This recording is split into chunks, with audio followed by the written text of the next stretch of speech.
Yun, umaga. Good morning. Pupunta tayo sa ano naman, sa Asian Grocery dito sa Saskatoon. Punta natin yung kilalang MOA, hindi Mall of Asia ha. Yung Market of Asia dito sa Saskatoon. Yun ang kilalang grocery dito sa Asian. Tapos ang pinaka pinupuntahan tala ng mga taga Saskatoon na grocery superstore.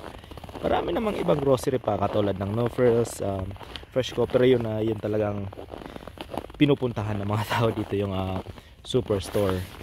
Maglilinis muna tayo ng sasakyan. Tanggalan natin ng charge kasi nakasaksak na. Yan, para yan sa oil ng engine, para hindi lumapot masyado kasi masyadong malamig. Linis muna ako.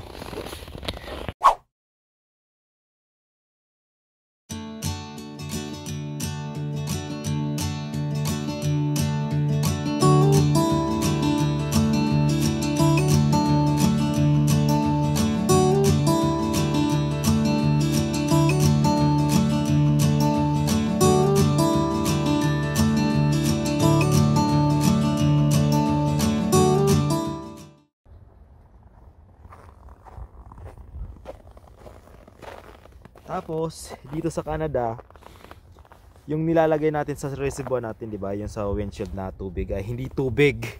Naglalagay kami ng ganito. Yan, -45. Para to sa lamig. Kasi kung tubig mapofrozen yun. Masisira ang wiper nyo. Pangit sa sa windshield nyo, di ba? Pati sa likod. Kaya gumagamit na ganito, yung blue or ito ang ginagamit ko kasi -45. Ito yung ginagamit ko dito sa Saskatoon. Sa Toronto yung blue, yun ang ginagamit ko kasi okay lang doon. Pero ito ang mas dapat kailangan ko dito. Okay. Yun, nakapaglinis na rin ako ng ito. I-start ko lang. Yan. Kasi yan, mula ng snow kagabi habang nasa biyahe kami pa uwi.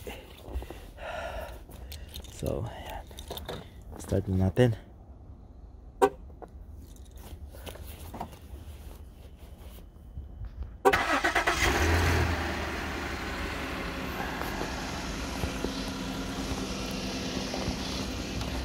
Check ko rin yung heater. Baka nakasara. Sobrang lamig niyan mamaya sa loob. So yan, ganyan kahirap dito sa Canada kung panahon ng taglamig. Lalo na kung ang parking mo ay nasa labas, sakyan, kailangan mo pa initin masyado. Kasi napakalamig. Lalo na dito sa Saskatoon, sobrang lamig. Ngayon -21, sakit sa kamay. Yan, painitin muna natin yung sasakyan tapos alis na tayo. Yung bahay namin sa Toronto ay yung parking nasa ilalim. Kaya hindi ako nag-worry maglinis ng snow pag umuulan ng niebe. Lamig. Okay, see you mamaya. So let's go, puntahan na natin yung MOA na yan. Yung Market of Asia, hindi Mall of Asia. So let's go. Hi.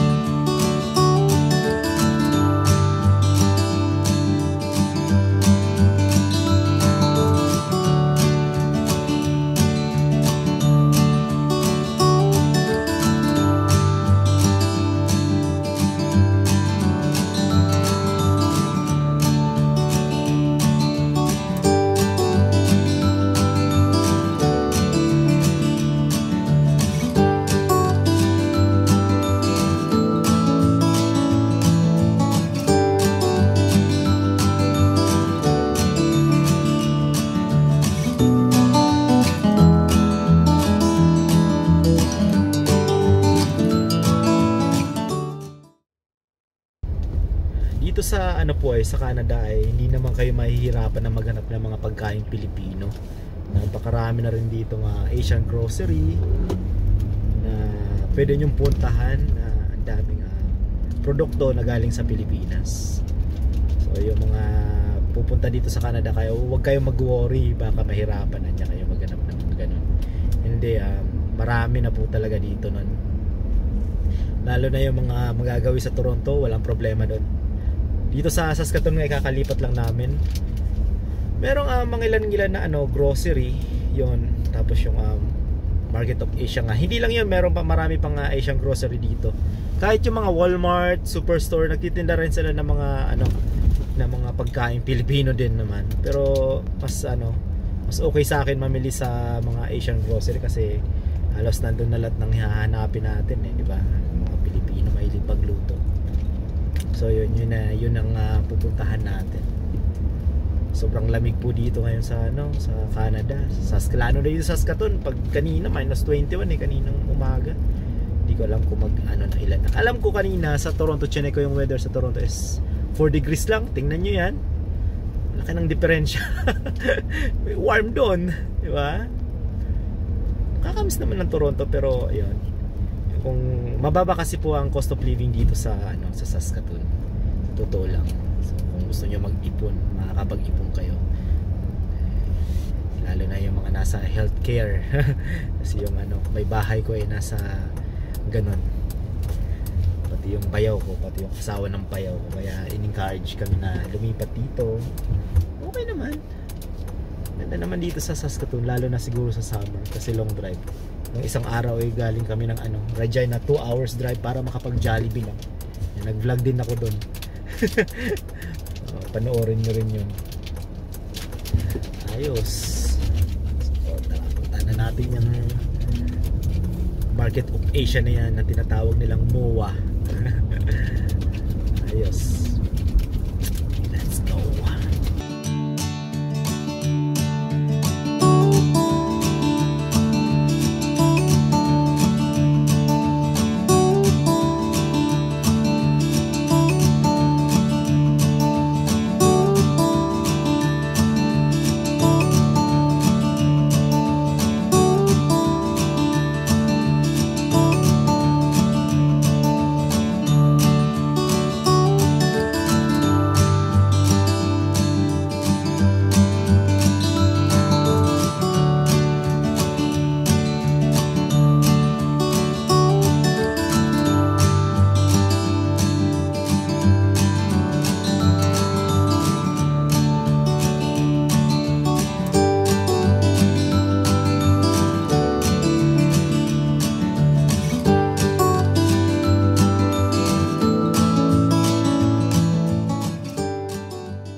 So, yan, nandito na tayo.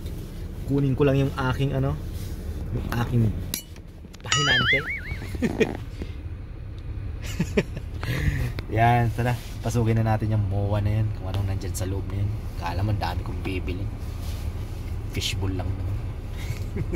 Tara. May kamote. Ito, meron silang mga gulay din. Pero hindi ko ito makukumpare sa yung mga Asian market sa Toronto, yung talagang Asian market sa Toronto. Pagpasok mo, nandun na lahat, may gulay, prutas, mga isdang buhay pa, tapos mga karne presko. Dito may maliit lang silang portion ng karnihan. Yan.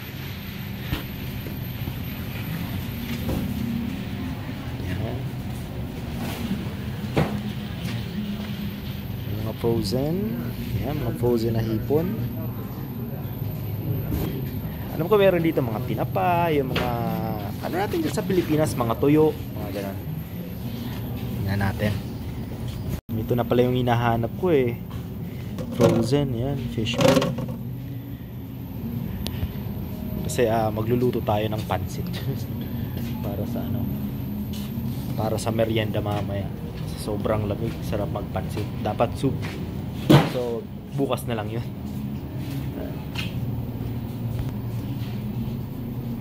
Mga bangus. Ano yan? Bangus? Milkfish? Mga daing na bangus. Tama ba?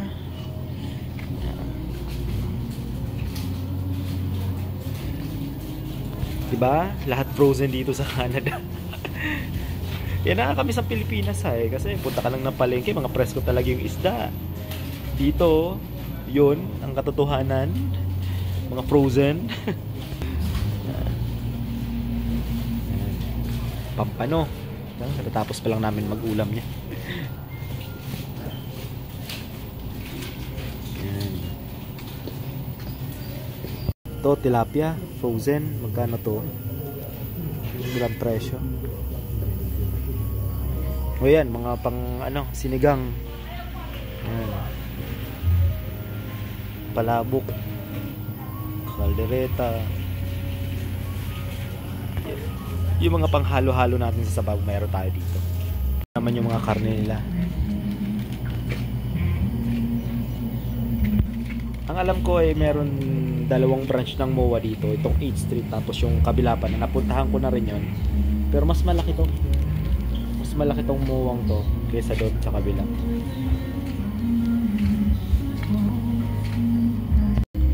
Oh, ba? Meron silang Goldilocks dito, oh. Oh. Yan. Yan yung frozen nandun. Meron silang siopaw dito. Yung microwave na lang to eh. Alam ko eh.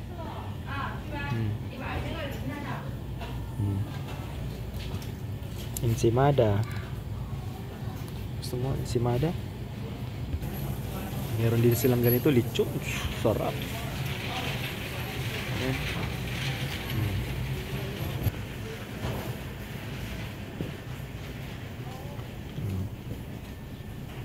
Yan.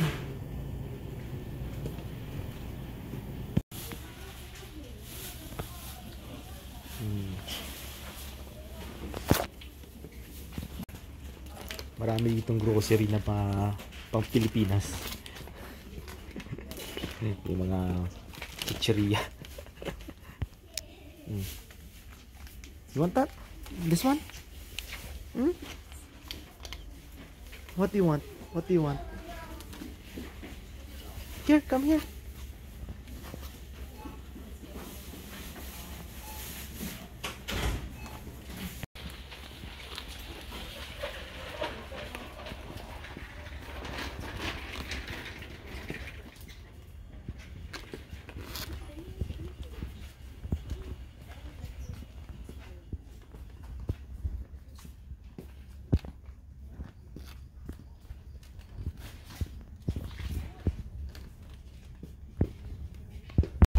Maghanap kayo ng magpapansit kayo, magbibihon kayo, dami rin dito. Ketchup, lahat, halos nandito na rin. Lahat. Ayan natin yun. Pero lang nung mga preskong isda, wala sila yung mga naka-aquarium na buhay pang tilapia. Wala silang ganun. Hindi ko alam kung saan merong ganun dito.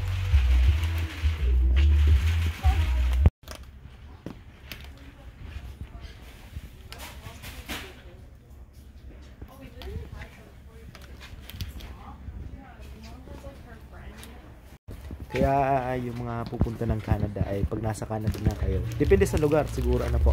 Kasi sa Toronto talaga ang daming Asian grocery na makukuha nyo yung hinahanap yung ingredients dyan na ginagamit natin sa Pilipinas. Kaya hindi kayo mahihirapan sa pagluluto or kung kulang yung ingredients, takbo lang kayo sa mga Asian grocery. Dito sa Saskatoon ganun na rin, diba? Merong ilang mga grocery lang dito, pero kompleto naman. Oh, po. Keep Papa. Ha? Keep Papa. Okay, keep ko. Okay, just hold that one, okay? Yes. Okay. So dito hindi na rin kayo mahihirapan maghanap ng ingredients yun. Kasi halos nandito na rin eh, di ba? Mas okay sa akin mamili ng mga kailangan ko sa Asian grocery kaysa sa mga superstore or sa mga Freshco, ganun, no frills. Pero yung pinakamalapit sa amin Walmart eh, kasi medyo ilang minutes na drive to. Yung Walmart is around 5 minutes drive, ito mga 8 minutes drive. So minsan pag madalian doon na ako napunta sa Walmart. Meron din silang maliit na portion para sa mga ingredients na pang Pilipinas. Yan.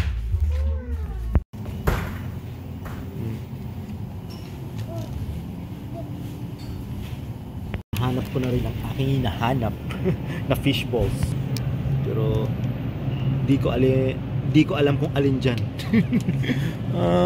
Fish balls with soybean daw. Tapos ito, kikiam. Kikiam, lobster. Hinahanap ko yung puti. Yung puti ang hinahanap. Meron doon yung ikaw na mismo ko gusto, pero gusto ko yung nakabalot. Yun. Ito. Makuha ko na. Ito yung hinahanap ko. Yan. Fresh niya is $3.29, di ba? Meron ito. Meron din ito. Parang mas masarap to. Pero okay na ako dito. Okay. Let's go.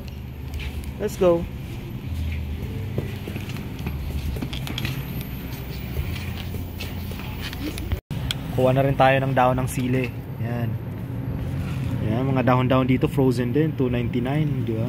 Ano to, frozen created yan. Let's go. Pati tanglad. Go. Yan, dahon ng malunggay, dahon ng ampalaya, at frozen yan. Tanglad, dahon ng squash, yung kalabasa. Yan. Satur, hindi ko alam kung ano satur. Yan. So yun, kung mag-grocery kayo ng gusto nyong hinahanap nyo pang Pilipinas dito sa Market of Asia, dito to sa 8th Street, di ba? May free advertisement pa sila sa akin. Naisipan ko lang i-vlog na rin to kasi para makita nyo naman na dito sa Saskatoon is hindi naman ganun nang iisip nyo mahirap maghanap ng mga pagkain Pilipino, di ba? Nahulog. So magbabayad na tayo. Sabel? Let's go. So magbabayad na tayo. Tara na.